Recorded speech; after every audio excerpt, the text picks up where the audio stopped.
در جماعت دهاتی به نام رودکی ناحیه وسه این زمین ها شورزمین بوده. سالیان زیاد علف های خودروی طبیعی پیش روی حاصلناکی زمین را می گرفتند. ساکنی دهه انارستان فیضعلی سفرعلیف با مقصد بلند برداشتن حاصلناکی علف های ضرررسان را از این زمین ریشه‌کن کردن می پرتاید. این کار را توسط کلان نه بلکه با زغنول انجام می دهد، چون که ریشه این علف ها چقور هستند.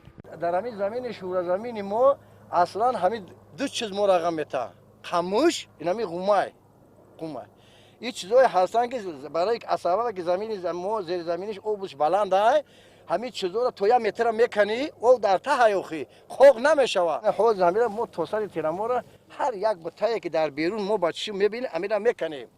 بعد جوف کردن با چیزی که در ایتای زمین روگردان میشوه با او را میچینیم، بعد این زمین کم ترک بهترک میشه ما رو حاصل میده.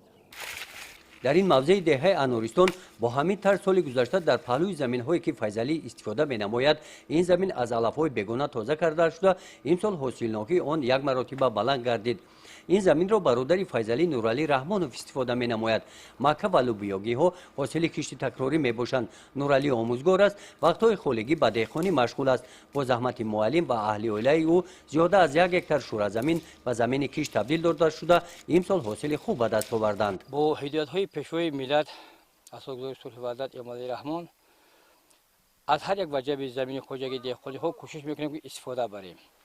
در خوجگی دهخانی ما که 1.5 هکتار زمین عبارت است، ما در کشتی اولی زراعت ها اول گندم کش کردیم، در یک قطعه دیگرش پولیزی کردیم. بعد گرفتن حاصل یکم که نتیجه خوب داد ما با لوبیگیو کردیم و برای آنکه ثمره زمین رو استفاده بریم در بین هر یک قطار لوبیگی ها قطار جواری مکر رو نکش کردیم که چلو که شما ایران ببینید بسیار ثمره خوب داده است.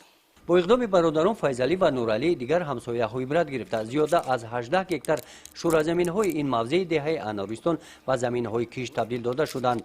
با تشکیل خوجگی های دهخانی 10 عائله ها صاحب جای کار گردیدند.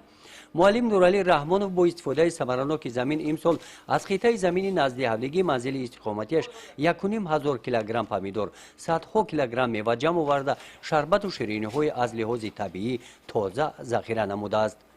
گزارش خواجه نظریف خدای نظر ظهوروف از ناحیه وسه برای برنامه اطلاعاتی نوید.